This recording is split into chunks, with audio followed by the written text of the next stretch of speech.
ইংরেজি আমরা সকলেই শিখতে চাই, কিন্তু কিভাবে শিখতে চাই বা কিভাবে শিখতে হয় এই পদ্ধতি আমরা কেউ অনুসরণ করি না। আসলে ইংরেজি শেখাটা অনেকটা এটা আমাদের মাতৃভাষার মতন, এবং যেভাবে আমরা মাতৃভাষা শিখেছি ঠিক অনুরূপভাবে আমাদেরকে এই ভাষাটা শিখতে হয়। কিন্তু যখন আমরা ইংরেজি শিখতে যাই, বিশেষ করে মাতৃভাষা কাজ করে, এবং মাতৃভাষা থেকে আবার ট্রান্সলেশন না করলে ইংরেজিতে আসা যায় না। সব মিলিয়ে একটা জটিল পরিস্থিতি হয়ে যায়। তার মানে যেভাবে ইংরেজি শিখতে হয় সেইভাবে আমরা কেউ শিখি না। আসলে ইংরেজি ভাষাটা শিখতে হয় মাতৃভাষার মধ্য দিয়ে বা তোমার বাংলা ভাষার মধ্য দিয়ে।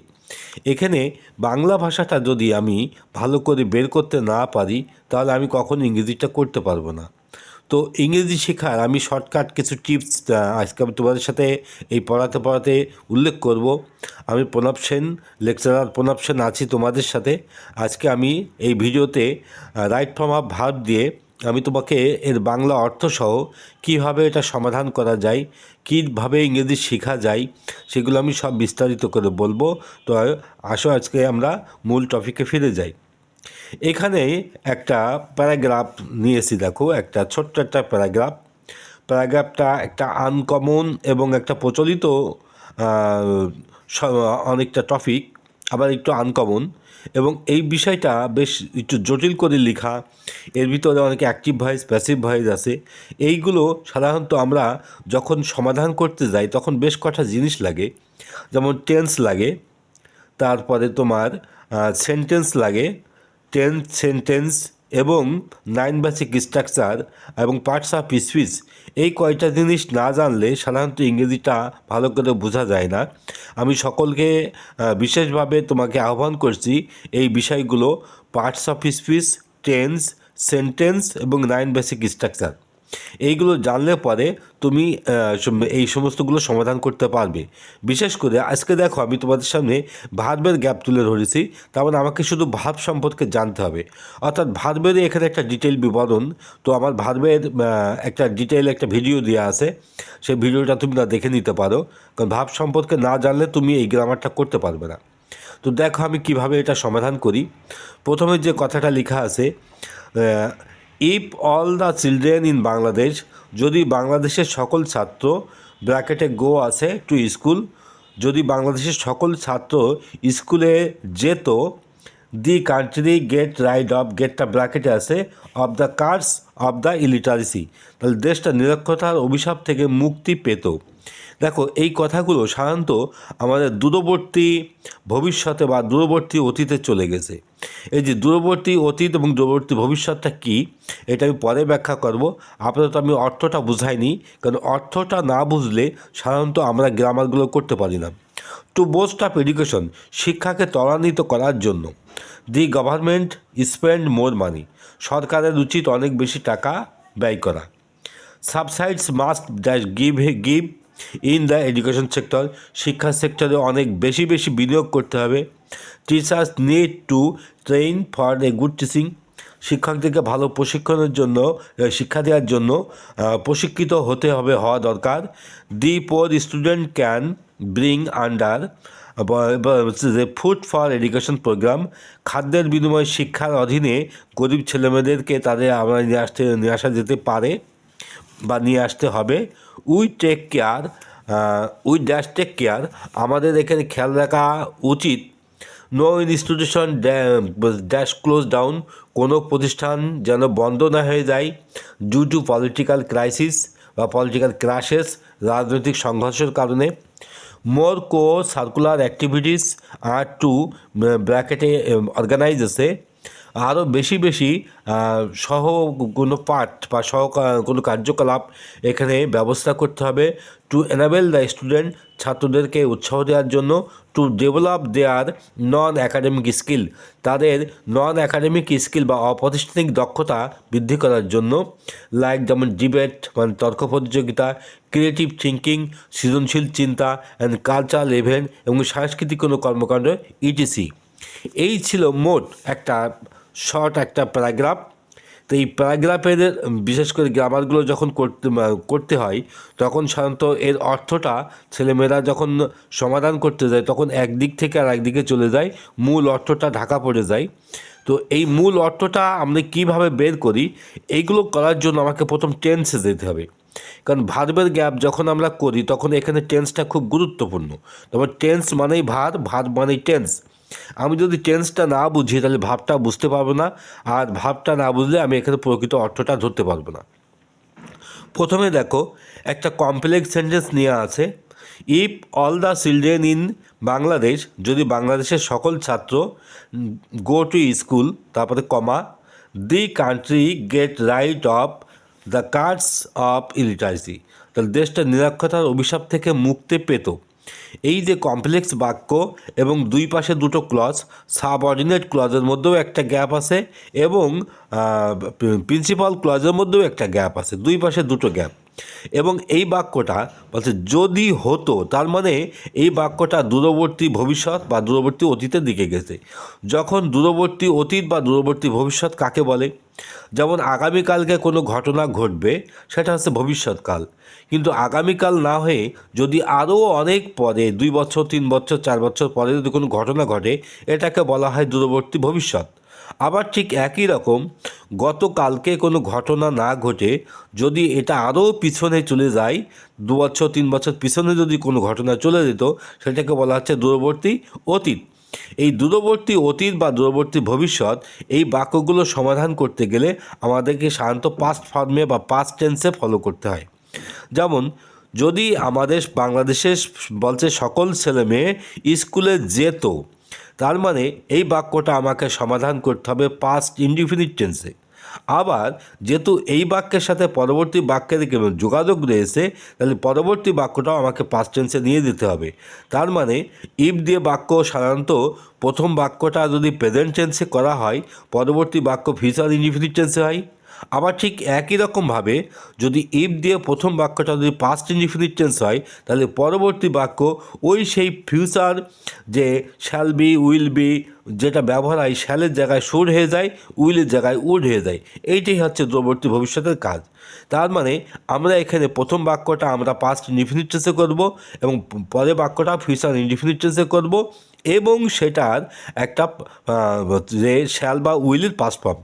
তাহলে if all the children in Bangladesh, এখানে গোটা হয়ে যাবে ওয়েন্ট, যেহেতু বাক্যটা আমরা পাস্ট ইনডিফিনিট টেন্সে করছি, ওয়েন্ট টু স্কুল। এর অর্থ হলো যদি বাংলাদেশের সকল ছেলেমেয়েরা স্কুলে যেত। পরের বাক্যটা দেখো, দি কান্ট্রি দেশটা অভিশাপ থেকে মুক্তি পেত। ঠিক একই রকম, অর্থাৎ বাক্যটা আমরা ফিউচার ইনডিফিনিট টেন্সে করব। এবার এই ফিউচার ইনডিফিনিট টেন্সে করার কারণে এখানে শ্যাল বা উইলের ব্যবহার আসে। তারপরে এখানে উইল গেট হতো, এই উইলটা উইল না বসে উইলের পাস্ট ফর্ম হয়ে যাবে উড গেট, তার মানে পেত। তার মানে এখানে যদি ইফ দিয়ে প্রথম বাক্যটা যদি প্রেজেন্ট টেন্স হয়, পরবর্তী বাক্য শ্যাল বা উইলে করতে হবে, ফিউচার ইনডিফিনিট টেন্সে হবে। আবার প্রথম বাক্যটা যদি পাস্ট টেন্সে হয়, পরবর্তী বাক্য শ্যাল বা উইলেই হবে বা ফিউচার ইনডিফিনিট টেন্সেই হবে, কিন্তু সেটার পাস্ট ফর্ম বা পাস্ট রূপে আসবে।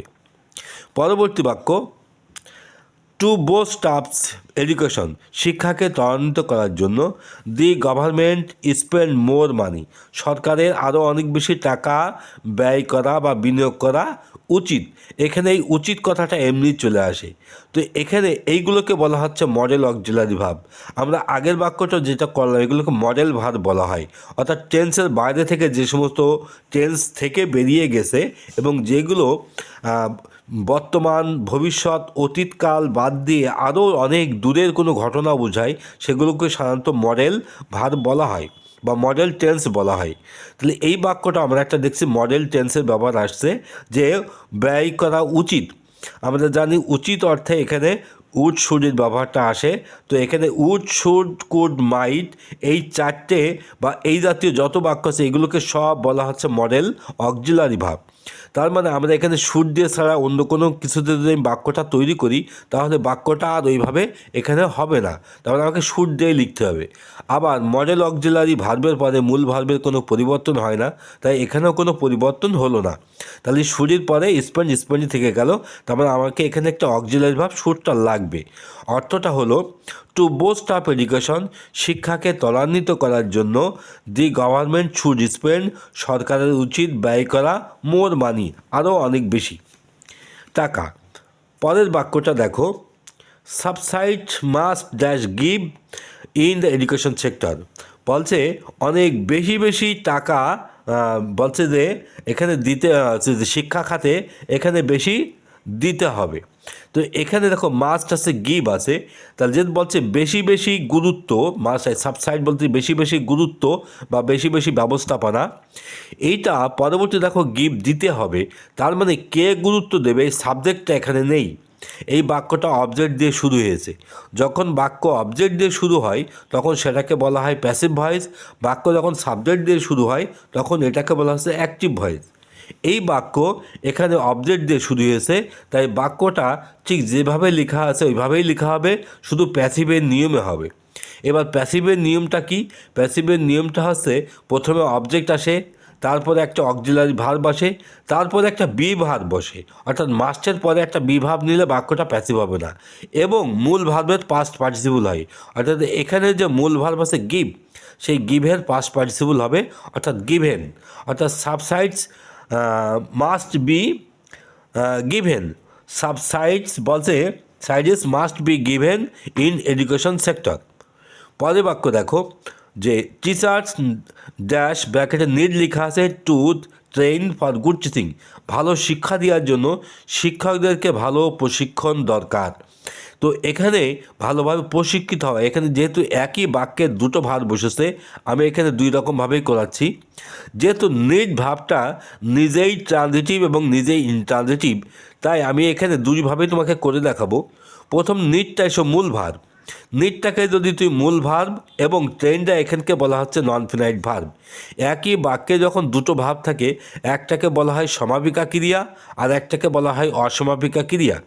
সাবজেক্টের পাশে প্রথম যেটা বসে বা ভার্ব সাবজেক্টের সাথে যেটা সম্পর্ক থাকে ওটাকে বলা হচ্ছে তোমার সমাপিকা ক্রিয়া বা finite verb.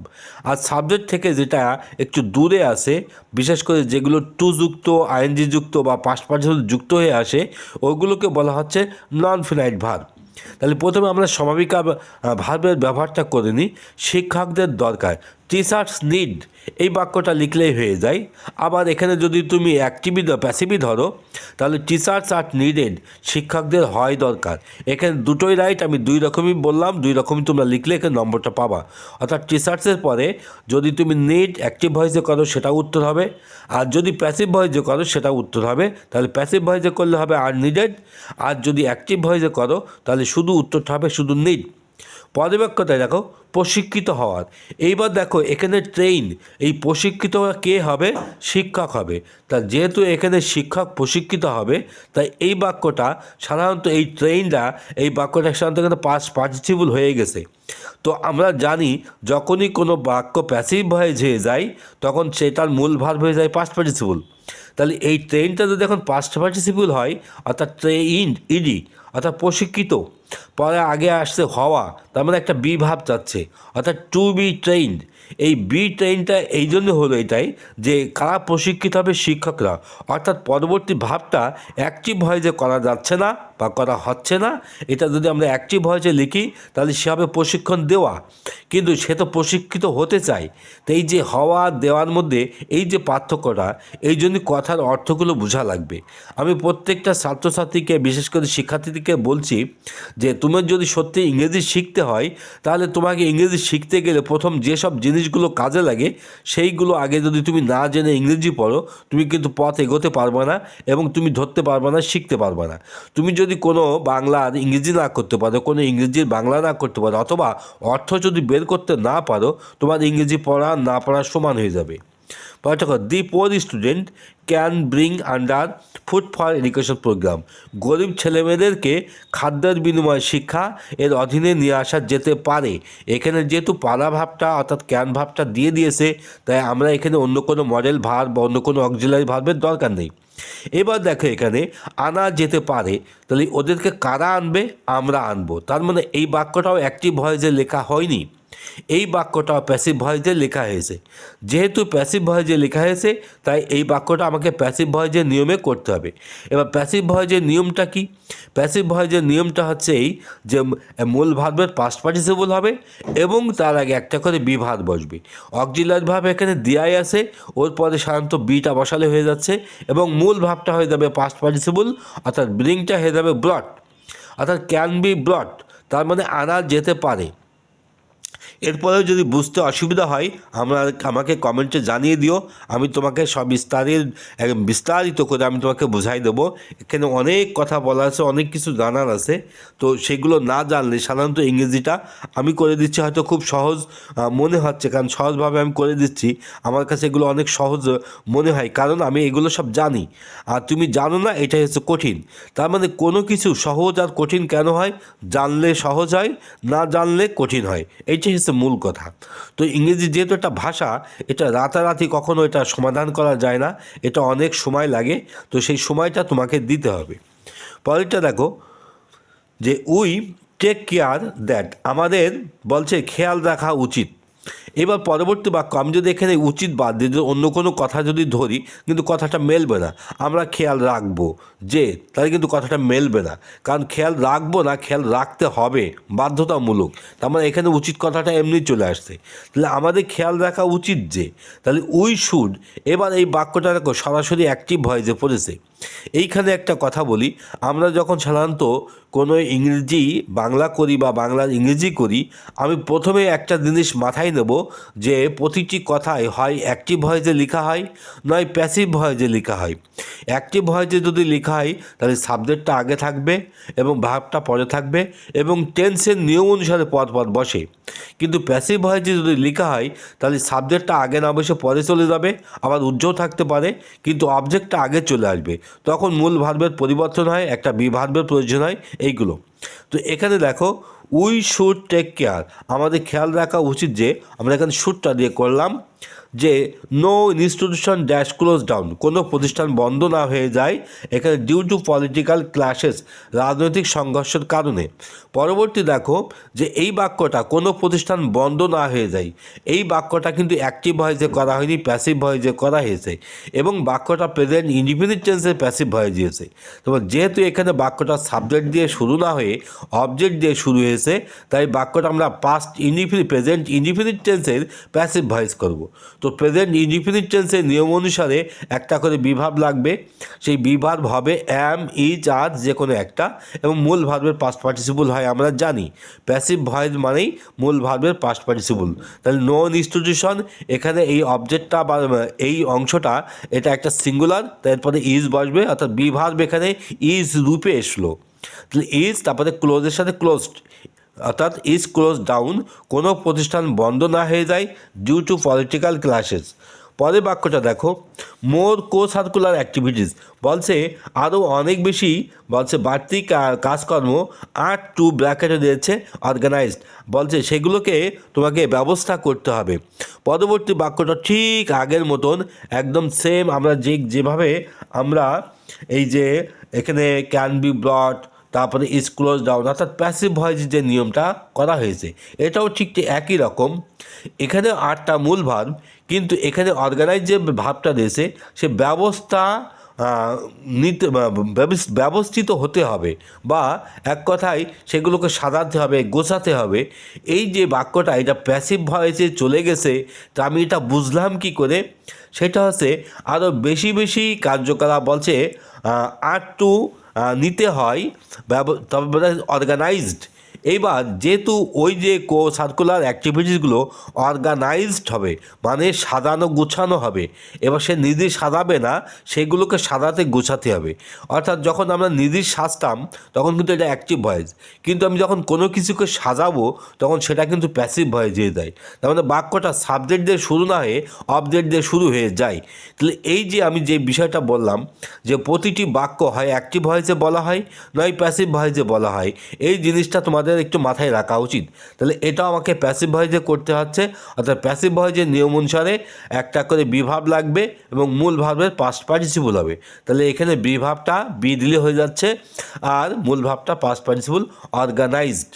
R organise to enable the student, ছাত্রদেরকে উৎসাহ দেওয়ার জন্য, to develop their non academic skills, বলছে তাদের নন অ্যাকাডেমিক যে স্কিল বা অপ্রাতিষ্ঠানিক যে দক্ষতাগুলো আছে সেগুলো উন্নতি করার, লাইক যেমন ডিবেট মানে তর্ক প্রতিযোগিতা, ক্রিয়েটিভ থিঙ্কিং সৃজনশীল চিন্তাভাবনা, অ্যান্ড কালচারাল ইভেন্ট এবং সাংস্কৃতিক কোনো কর্মকাণ্ড। তো এই ছিল আমার আজকের একটা মূল বিষয়। যদি তোমরা এই বিষয়টা ভালো লাগে তাহলে তোমার বন্ধুদের সাথে চ্যানেলটা শেয়ার করে দিও এবং সাবস্ক্রাইব না করে থাকলে সাবস্ক্রাইব করে দিও, যাতে আমি আরও বেশি বেশি ভিডিও বানাতে উৎসাহিত হই। তো আজকে এই পর্যন্ত, আবার দেখা হচ্ছে সামনের ভিডিওতে।